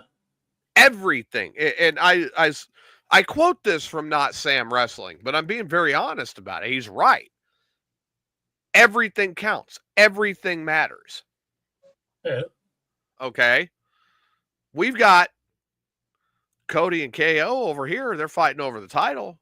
Right. But when you look at this bloodline saga, everything counts. And part of what we have now standing in the background, it's still here. We don't know what it is. but in the hip pocket of CM Punk. Mm. Hey, Heyman. Heyman Now it's my guy. favor. Mm-hmm. Now you owe me my favor. What's the favor? Mm-hmm. Oh, yeah. What is the favor? So, Punk last year got injured at the Royal Rumble. Yep. Did not get to do what he's always wanted to do, and that is main event WrestleMania. We are 3 weeks away from the Royal Rumble. Steve, you're saying no. No, I think I've seen earlier some of the odds on who's going to win Royal Rumble. And I know he says it's not going to happen, but it just in the whole, he wouldn't even bring the spew up if it was a certain, Cena says, I'm never going to win that 17th title. Well, if he wins the Royal Rumble, he's automatically gets his opportunity for that to win that 17th title before he retires in December. And he's a 6-4 favorite right now to win the Royal Rumble in Vegas. Well, I mean, the thing is with Cena, let's face it. Him getting that 17, there's one big thing that stands in his way of that 17th title. You want to know what it is? Triple H? You got it. Why? I don't know why. Because Triple H and Ric Flair Right. are two of the closest friends out there. Oh, Cena's okay. now on that level with Okay. Ric Flair 16 times. Okay. To let Cena have that 17 championship Right. breaks that record by Ric Flair. Exactly. And I don't see Hunter allowing that. That is the one record that Ric Flair still holds with some regard. Yeah. And Ray even said it on the show. He said the same things. That's a record that should never be touched. It should never go. It should never be broken. So I don't see that happening, which is where I'm kind of putting my money. And I'm going to tell Ray, he's going to get pissed, but I'm sending him my money for the Royal Rumble bets, and I'm going to tell him Punk is my pick. Well, so are we thinking that's where Punk's favor is going to come into play? Is it the Rumble? But no. What? Wait a minute. What if Roman wins the Rumble and he goes to WrestleMania? And if Roman wins the Rumble, we've got Cody Roman 3. We both know that. Yeah. I don't think that's going to go that route yet because I don't think they're ready. We had Cody and Roman 1 and 2 back to back. Yeah. That is definitely another WrestleMania match. I agree that should be another WrestleMania match. All right. But I don't see it being this year. I see something completely different. I mean, I really do. Me personally, and what I'm feeling, the push is where the push is going. When I look at from SummerSlam on and where that push is going and where the crowd is going and who's getting behind what in storyline right now, your go-to right now is CM Punk. Right. The crowd's behind him. Whether he says something that pisses him off or not, the crowd is 100% behind him. Right. He had that fantastic rivalry with Drew McIntyre, which showed you that he could still carry a storyline and do it well. Right. Now we've got the Seth Rollins thing building up, but I don't know if that's going to last that long because with Rollins sitting there at the end of that match, the look on his face. Right. Yeah. Of I cannot believe that. I think Rollins was trying to change the program. Right. He was trying to phone it in, and then Punk said, "Nope, go to sleep." Right. Yeah. But the thing you also had there, I don't know. I think Raw lived up to, they say, it's a new era now. I think they lived up to it, with all the changes that happened and things that said, wow. Makes you want to go say, oh, man. Roman said this in the press conference, and he said it best. They don't make the decision anymore. We do, as fans. The internet, the crowd, the live crowds, we make that call. And we as fans are now getting behind Punk and saying it's time to push him up again. Right. Yeah. I would love to see Punk beat Gunther for the World Heavyweight Championship. I'd like to see that. I would enjoy that. But I got another one that it's a dream match. And a current time frame right now, I don't know if I'm going to get the dream match. But the dream match is Gunther and Brock Lesnar.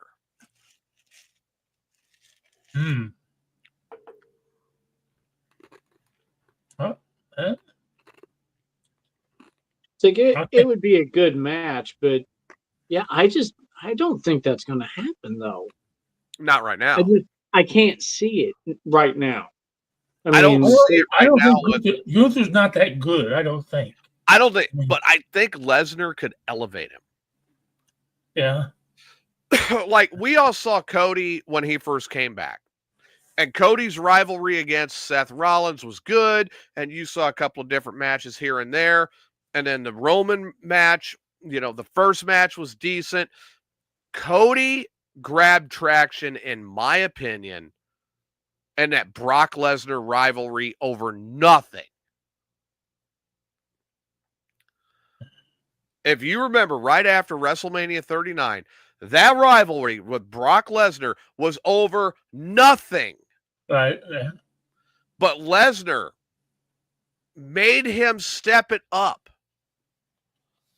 Lesnar pushed him. And then we got the Cody that, we as fans were wanting to see. Honestly, his whole thing with Dom Mysterio, old dirty pissant Dom, who cares? There was a couple of different things that were going on with Cody, but in 23, the Brock Lesnar stuff, that's what you were looking for. What a rivalry. Right. And when I look at that, and then I think about Gunther, and Gunther, he's good, but he's not there yet. You need to elevate Gunther in a way that makes him believable. And I really think the only guy on the roster that could do it is Brock Lesnar. Yeah. Yeah.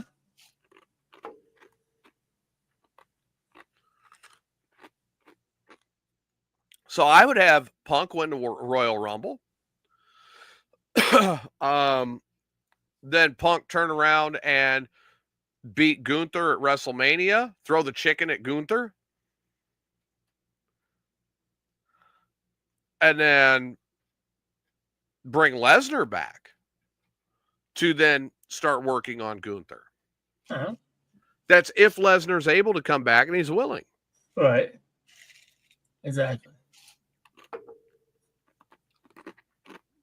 Because let's face it, the other side of this is Brock Lesnar's very happy just going and killing and eating animals. Yeah. Yeah. He's doing what he loves to do right now. He's killing animals and then eating them. What can I say? Okay, so I have a question for both of you guys. Since you brought up Dom a little bit ago, what do you think it's going to take to make Dom, I don't know, switch from where he's at to a new, I don't know, to some sort of new version of him, or to get him to just stop? What Steve, do you want to see? see? For a second? Well, once he gets down pull his nuts out of his throat. It's hard telling what his old lady's gonna think, but I guarantee you, he ain't gonna be no romantic buck for quite a while. After Rhea Ripley give him a fucking, she called it the Nutcracker. She fucking waylaid him, man. Oh God, yeah. I don't know. I was just sitting there thinking, I wish they would make a match Rhea Ripley against who the fuck did she wrestle? She wrestled Liv Morgan. Liv Morgan, that's it, Liv Morgan. I want Rhea Ripley and Liv Morgan, but if Liv Morgan wins, Dominic Mysterio has to disappear. Goodbye, Dom. You're done. I'm just The tired. Dom I Quit match. Yeah. The dominant retirement match. But it's going to be between. You don't fucking. Well, I haven't seen him wrestle in a year. No, he's done like one match in this last year. Exactly. But I mean, what do you do for Dom if Rhea wins? He's got to endure the Nutcracker again. Oh. No, she should shave his mustache off. Oh yeah, get rid of that fucking porn stash. And a fucking haircut. And a fucking you gotta get a bowl haircut. Just shave him bald. Just all of it gone. I mean, trying to go for the late '90s Eddie Guerrero look. Man, I wish somebody would bend him over and fuck him in the ass. Preferably somebody with a giant dong. Hell, it could be Priest for all I care. I bet he would. I'm right there with Steve. I think the first thing that he's got to do is he's got to get some ice for his balls. Oh man, that hurt me. And, oh. But now I don't know the thing with wrestling that a lot of people don't get is it is cinema. Right. The crowd has to react. Right. And even now, the crowd, Dominic opens his mouth and the crowd still is reacting with this intense hatred. Yeah. Oh, there's a TikTok video of it that you didn't see, like a behind the scenes of that. And it was Dom and Pat McAfee and Michael Cole yelling at Dom. Dom said, "It's a strategy." And McAfee says, "Shut up, Dom, idiot." Shut up. But I mean, do you guys foresee them trying to stop this hatred on Dom? Or is it just too good to stop? Not yet. No. Because that heat needs to be there. Okay. Okay, before we get into, obviously, the match that Steve and I both want to talk about because of the ending of it, let's go to Drew McIntyre, Jey Uso. Still a great match. Was a great match. Uh-huh. But my honest opinion is that was probably the worst one on the card all night. Yeah. But, that's not bad out of 4 matches. No. Yeah, I would agree with you. I would say that was probably the worst one. You saw a lot of the normal. I think my favorite part of that match was the Jey Uso entrance. Oh yeah, it was Travis Scott, baby. Yeah, and then somehow getting Michael Cole with Pat McAfee on the announce table. Yeet! Yeah. That was bad. And even Uso pointed because there's McAfee and Cole yeeting all over the place. Oh yeah. So I was shocked at that. Then Michael Cole, how the fuck do I get back down from here? Uh-huh. I was cracking up. Definitely the worst one out of the night. The one I put at number 2 Because again, I still say Punk Rollins, they stole the show. Right. It was the main event. They stole that. That night is theirs. But the very close second in my mind, Rhea Ripley, Liv Morgan, once and for all for the title. Yeah. You had a couple of different things that went with that. Obviously, one, Rhea got the title back. Oh, yeah. Everything they tried to throw at her, she had them this time. We saw the Eradicator again. She has got some crazy moves. Yeah. Yeah. But when Liv went to set her up for Oblivion and got caught, and Rhea goes,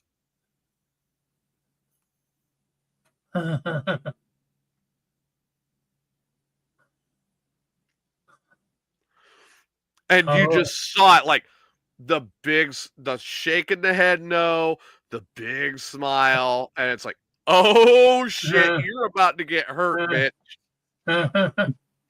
Big time. Eats Riptide twice. Belt comes back to Rhea. Here comes Dirty Dom. Rhea, I love you. And Dom gets introduced to the Nutcracker. Man, she kicked him in the nut. Oh, God. And I think that was a legit shot. Aren't they supposed to like aim for the thigh or something like that? There was no aiming for the thigh on that one. I think she might have kicked his belly button. I think he got caught. Her boot was put up his ass. Like, look, I don't think there's anybody in the NFL that could punt like she punted his balls. It was direct too. And then, no, that wasn't bad enough. Then she hits him with Riptide. Yeah.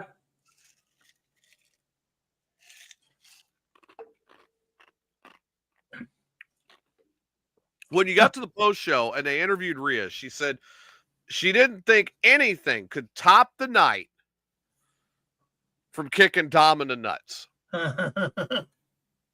heard the bell. We saw the Harley. Here comes the Undertaker. And the Undertaker came out and congratulated her. But she said that was her highlight of the night. American Badass. Yeah. We're seeing more of the American Badass now, and I am enjoying that. I laughed my ass off it. Poor Hulk Hogan. Oh! Blue, Yeah. What? Okay, and as someone who missed this extravaganza, what was up with Hogan? I see everywhere on YouTube, Hogan booed out of L.A. Oh, man. All of this. What happened? So, well, part one of this is Hogan is still wrapped up in the whole Vince McMahon thing. Right. And it's very well known that he is. So he got his ass booed out strictly to start with over that. Right. Okay. And the guy, he's trying to hang on to something that left him a long time ago. Yeah, those pythons, they're sagging pretty bad. Them pythons are starting to turn into night crawlers. Exactly. Them guns ain't so big no more. He made a fucking plug for his fucking beer. I don't give a shit if you make beer. You know? Well, I mean, let's start with this too. This was the guy, eat your Wheaties and take your vitamins, brother. And now he's going to come out and plug a beer. Yeah. No, you do not use Hulk Hogan to plug a beer.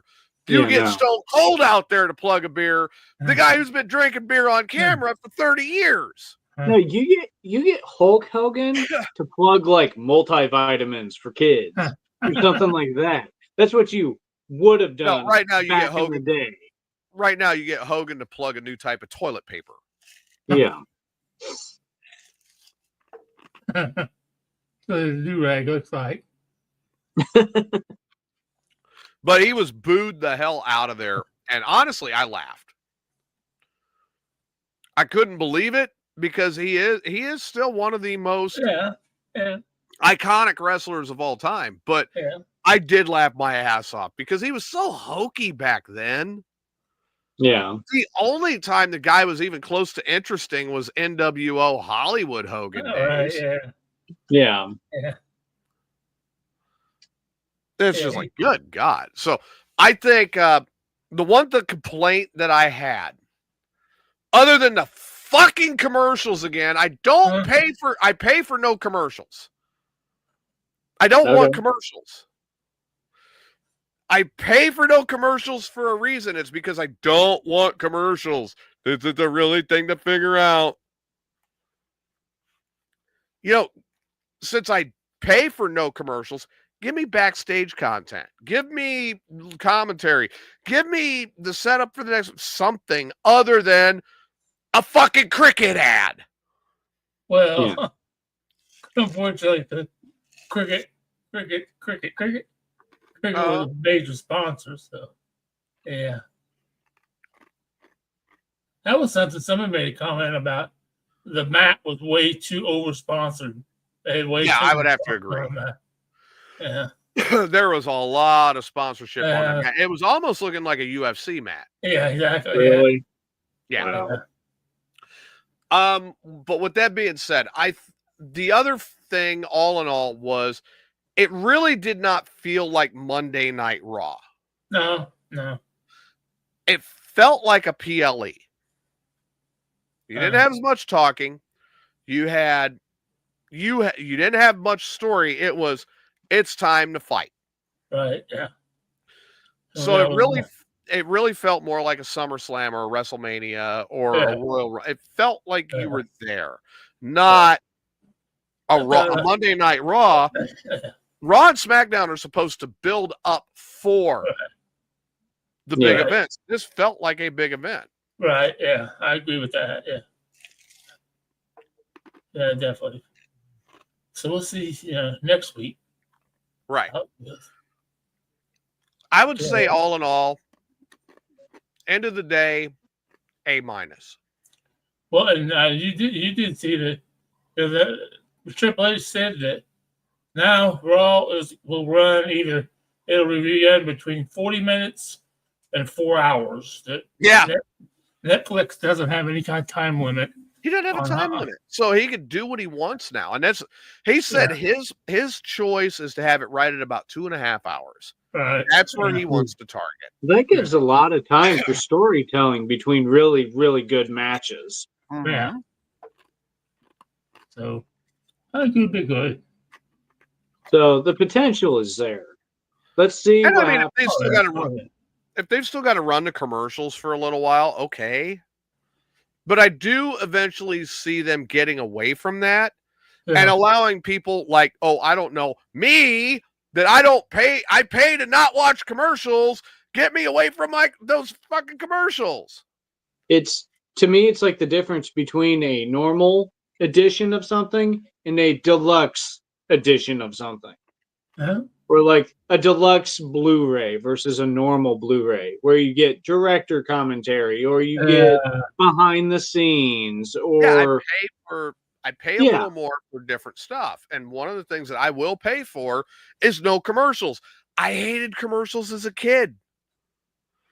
Yeah. The only commercials I ever really wanted to watch was the Super Bowl commercials, and even they suck now. So let's stop with the commercial shit already. Yeah. I haven't seen a good Harley Davidson commercial in 20 years. I mean, you saw one during the Raw episode when Undertaker came out on the Harley. That was the closest thing to it. Yeah. But it was probably better than some of the other commercials you saw. That's the truth. I also got to see Rhea Ripley's sexy ass. I got to see Rhea and her sexy ass. And, Liv has got a sexy ass too. Oh my God. I was like grab a handful of her hair.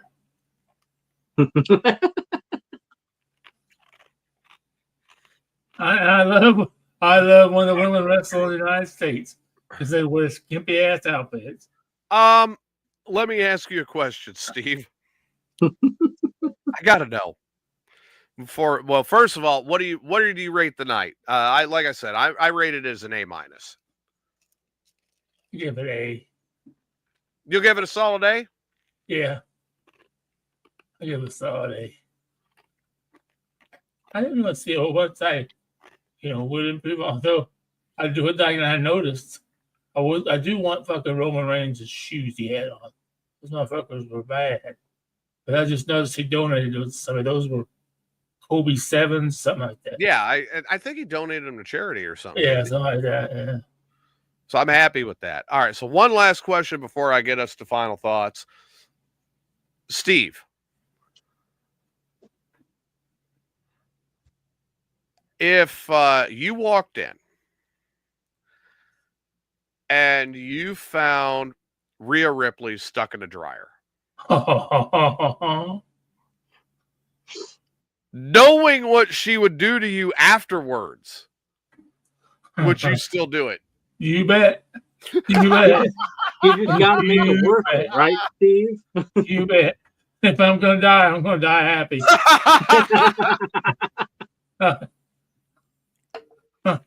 I'd just be happy to be able to hold her in the dryer while I got it done. Oh, God. No. I am not getting involved in that one. And with that being said,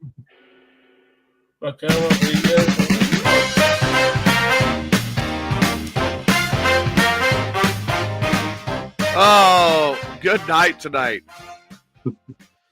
Thank you to Polar Nights that he loves the different stages of beard growth. I kind of like being clean shaven. There's too much gray in my shit these days. So with that has been another edition of Amigos After Dark. I hope everybody enjoyed the show. We covered a lot. We definitely made fun of Chris a little bit, but that's fun.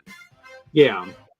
So with that being said, Steve, what are your final thoughts tonight? My final thoughts is it's been an interesting night. Bring on Ohio State or Texas. You're going to have to get by the Fighting Irish. And this is that name, the Chronic Killer. As you notice, he's not on the show tonight, right now. So I've already killed him. He's already, I have to spend time with my wife. Okay. So here we go. Steve, are you saying that Chronic Chris is whipped? Yes, I am. Well, at least he's honest about it. Yep. Adam, your final thoughts tonight. Just take care of each other and your friends. Okay, and your family. Do the best you can. And hopefully things work out the way that they should. So that's all. Everybody, thank you for tuning in tonight. And make sure, again, share the feed. Let everybody know we're here. This has been Amigos After Dark. I am TJ. That's Steve. There's Adam. Chris is getting whipped by his wife. Licking his wife's wounds. We will see you Sunday night on Mayhem's Amigos. Thanks again for tuning in. So long, everybody. Good night, everybody.